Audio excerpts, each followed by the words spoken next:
जय श्री कृष्णा जी। राधे राधे। आप सबको मेरा ढेर सारा राम राम और प्यार भरा नमस्कार। आज मैं आपको माघ मास शुक्ल पक्ष की एकादशी व्रत कथा सुना रही हूँ। इस एकादशी का नाम जया एकादशी है। वैसे तो प्यारे भक्तों, आप सब जानते ही हैं कि एकादशी के महात्म्य को शब्दों में बयां नहीं किया जा सकता, क्योंकि एकादशी व्रत के प्रभाव से बड़े पापों का नाश हो जाता है और पुण्य फल की प्राप्ति होती है। तो आप बड़े प्रेम, श्रद्धा और आदर भाव से माघ मास शुक्ल पक्ष एकादशी यानी जया एकादशी व्रत कथा का श्रवण करें। धर्मराज युधिष्ठिर बोले कि हे भगवान, आपने माघ मास के कृष्ण पक्ष की यानी माघ बदी एकादशी, जिसका नाम षटतिला एकादशी था, का अत्यंत ही सुंदर वर्णन किया। आप स्वेदज, अंडज, उद्भिज और जरायुज चारों प्रकार के जीवों के उत्पन्न, पालन तथा नाश करने वाले हैं। अब आप कृपा करके माघ मास शुक्ल पक्ष यानी माघ शुद्धि एकादशी व्रत कथा का वर्णन कीजिए। इसका क्या नाम है तथा इसके व्रत की क्या विधि है और इसमें कौन से देवता का पूजन किया जाता है। इतना सुनकर भगवान श्री कृष्ण कहने लगे कि हे राजन, इस एकादशी का नाम जया एकादशी है। इसका व्रत करने से मनुष्य ब्रह्म हत्या आदि यानी बड़े से बड़े पापों से छूटकर मोक्ष को प्राप्त होता है तथा इसके प्रभाव से भूत, पिशाच आदि योनियों से मुक्त हो जाता है। इस व्रत को विधि पूर्वक करना चाहिए। अब मैं तुमसे पद्म पुराण में वर्णित इसकी महिमा की एक कथा सुनाता हूँ। भगवान श्री कृष्ण धर्मराज युधिष्ठिर को कथा सुनाते हुए बोलते हैं कि हे धर्मराज, देवराज इंद्र स्वर्ग में राज करते थे और अन्य सब देवगण सुख पूर्वक स्वर्ग में रहते थे। एक समय इंद्र अपनी इच्छा अनुसार नंदन वन में अप्सराओं के साथ विहार कर रहे थे और गंधर्व गान कर रहे थे। उन गंधर्वों में प्रसिद्ध पुष्पदंत तथा उसकी कन्या पुष्पवती और चित्रसेन तथा उसकी पत्नी मालिनी भी थे। मालिनी का पुत्र पुष्पवान और उसका पुत्र माल्यवान भी उपस्थित थे। पुष्पवती गंधर्व कन्या माल्यवान को देखकर उस पर अत्यंत ही मोहित हो गई तथा माल्यवान पर काम बाण चलाने लगी। उसने अपनी रूप लावण्य और हाव भाव से माल्यवान को अपने हृदय के वश में कर लिया। हे राजन, पुष्पवती भी अत्यंत ही सुंदर थी। अब वे इंद्र को प्रसन्न करने के लिए गान करने लगे, परंतु परस्पर मोहित हो जाने के कारण उनका चित्त भ्रमित हो गया। अब प्यारे भक्तों, आप ही जानते हैं कि चित्त भ्रमित होने से क्या हो सकता है।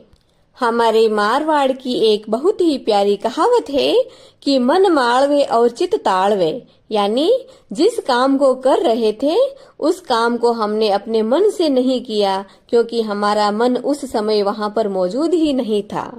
इनके ठीक प्रकार न गाने तथा ताल स्वर ठीक न होने से इंद्र इनके प्रेम को समझ गए और उन्होंने इसमें अपना अपमान समझकर उनको शाप दे दिया। इंद्रदेव ने कहा कि हे मूर्खों, तुमने मेरी आज्ञा का उल्लंघन किया है, इसलिए तुम्हें धिक्कार है। अब तुम दोनों स्त्री पुरुष के रूप में मृत्युलोक में जाकर पिशाच रूप धारण करो और अपने किए हुए बुरे कर्मों का फल भोगो। इंद्रदेव का ऐसा शाप सुनकर वे अत्यंत ही दुखी हुए और हिमालय पर्वत पर दुख पूर्वक अपना जीवन व्यतीत करने लगे। उन्हें गंध, रस तथा स्पर्श आदि का कुछ भी भान नहीं था। वहां उनको बहुत दुख मिल रहे थे। उन्हें एक क्षण के लिए भी निद्रा नहीं आती थी। उस जगह अत्यंत ही शीत था। उससे उनके रोम रोम खड़े रहते थे और मारे शीत के दांत बजते रहते थे। एक दिन पिशाच ने अपनी स्त्री से कहा कि पिछले जन्म में हमने ऐसे कौन से पाप किए थे जिससे हमको यह दुखदायी पिशाच योनि प्राप्त हुई। इस पिशाच योनि से तो नरक के दुख सहना ही उत्तम है। अतः हमें अब किसी प्रकार का पाप नहीं करना चाहिए। इस प्रकार आपस में विचार करते हुए वे अपने दिन व्यतीत कर रहे थे। देवयोग से तभी माघ मास में शुक्ल पक्ष की एकादशी आई, जिस एकादशी का नाम जया एकादशी था। उस दिन उन्होंने कुछ भी भोजन नहीं किया और न ही कोई कर्म किया, केवल फल फूल खाकर ही दिन व्यतीत किया और शाम के समय दुखी होकर पीपल के वृक्ष के नीचे बैठ गए। उस समय सूर्य भगवान अस्त हो रहे थे। उस रात अत्यंत ही अधिक ठंड थी। इस कारण वे दोनों शीत के मारे अति दुखित होकर मृतक समान आपस में लिपटे हुए पड़े रहे। उस रात्रि को उनको निद्रा भी नहीं आई। हे राजन, जया एकादशी के उपवास और उस रात्रि के जागरण से दूसरे दिन प्रभात होते ही उनकी पिशाच योनि छूट गई। अत्यंत ही सुंदर गंधर्व कन्या, जिसने अप्सरा की देह धारण कर सुंदर वस्त्र आभूषणों से अलंकृत होकर उन्होंने स्वर्गलोक को प्रस्थान किया। उस समय आकाश में उपस्थित देवता तथा गंधर्व उनकी स्तुति करते हुए पुष्प वर्षा करने लगे। स्वर्गलोक में जाकर उन दोनों ने देवराज इंद्र को प्रणाम किया। इंद्रदेव इनको पहले वाले रूप में देखकर अत्यंत ही आश्चर्यचकित हुए और पूछने लगे कि तुमने अपनी पिशाच योनि से किस प्रकार छुटकारा पाया। माल्यवान बोला कि हे देवेंद्र, भगवान विष्णु की कृपा और जया एकादशी के व्रत के प्रभाव से ही हमारी पिशाच देह छूटी है और हमने यह दिव्य देह धारण की है। तब इंद्रदेव ने कहा कि हे माल्यवान, भगवान की कृपा और एकादशी मैया के व्रत के प्रभाव से न केवल तुम्हारी पिशाच योनि छूट गई, वरन तुम दोनों हम लोगों के लिए भी वंदनीय हो गए, क्योंकि भगवान विष्णु और भगवान भोलेनाथ के भक्त हम लोगों के लिए वंदनीय है। अतः आप धन्य हैं। अब आप पुष्पवती के साथ जाकर विहार करें। भगवान श्री कृष्ण कहने लगे कि हे धर्मराज युधिष्ठिर, इस जया एकादशी के व्रत से बुरी योनि छूट जाती है। जिस मनुष्य ने एक एकादशी का व्रत किया है, उसने मानो सब यज्ञ, तप, दान आदि कर लिए हैं। जो मनुष्य जया एकादशी का व्रत करते हैं, वे अवश्य ही 1000 वर्ष तक स्वर्ग में वास करते हैं।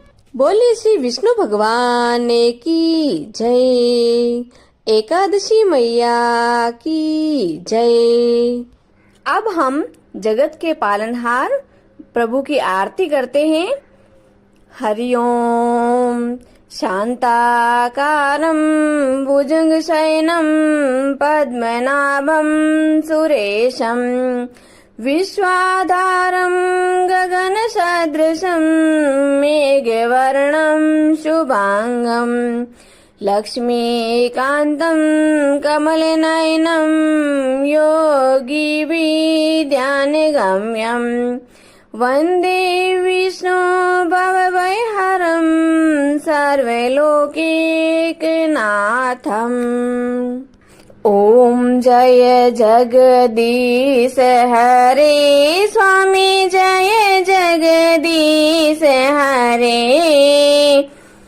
भक्त जनों के संकट, दास जनों के संकट क्षण में दूर करे। ओम जय जगदीश हरे। जो ध्यावे फल पावे, दुख बिन से मन का। ओ प्रभु दुख बिन से मन का। सुख संपत्ति घरे आवे, सुख संपत्ति घरे आवे। कष्ट मिटे तन का। ओम जय जगदीश हरे। मात पिता तुम मेरे, शरण गहूँ किसे की। ओ स्वामी शरण गहूँ किसे की। तुम बिन और न दूजा, आप बिन और न दूजा। मैं आस करूं जिसे की। ओम जय जगदीश हरे। तुम पूर्ण परमात्मा, तुम अंतर्यामी। ओ प्रभु तुम अंतर्यामी। पार ब्रह्म परमेश्वर, पार ब्रह्म परमेश्वर।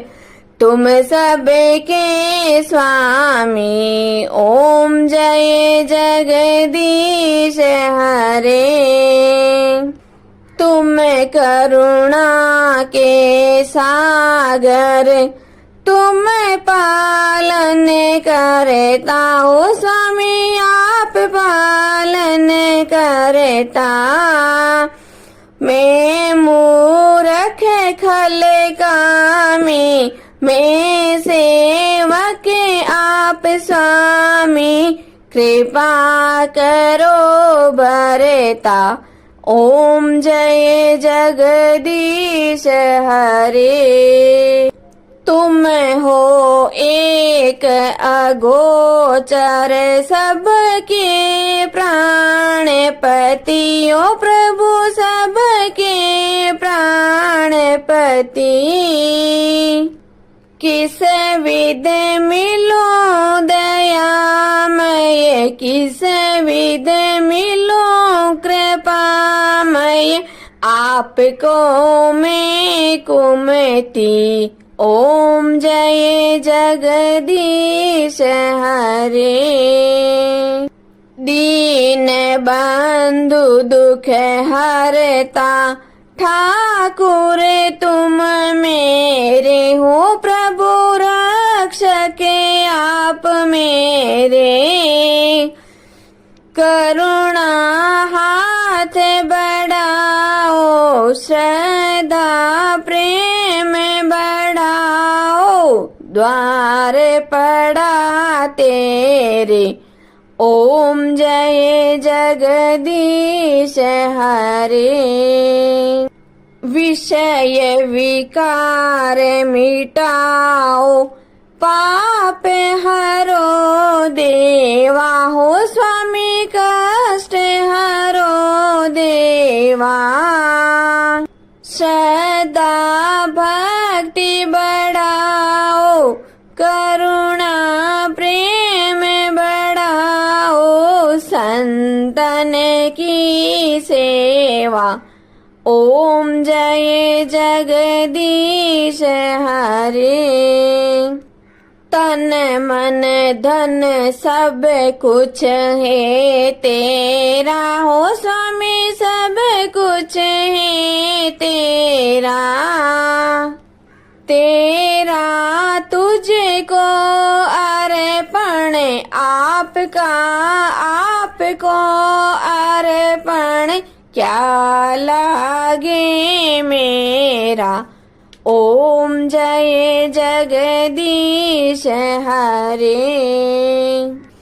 श्री जगदीश स्वामी जी की आरती जो कोई नर नारी गावे हो जारा पाप परा जावे जारे घर लक्ष्मी जी आवे हो जारे नवनीत होई जावे हो जारा दुख दारी दे जावे हो जारे सुख संपत्ति आवे हो वे तो भक्ति मुक्ति पावे कहत शिवानंद स्वामी रटते भोलानंद स्वामी मनवांचित फल पावे ओम जय जगदीश हरे ओम जय जगदीश हरे ओ स्वामी जय जगदीश हरे ओ प्रभु जय जगदीश हरे भक्त जनों के संकट दास जनों के संकट क्षण में दूर करे दाता पल में दूर करे ओम जय जगदीश हरे बोले श्री विष्णु भगवान की जय आज के आनंद की जय जय श्री कृष्णा जी राधे राधे।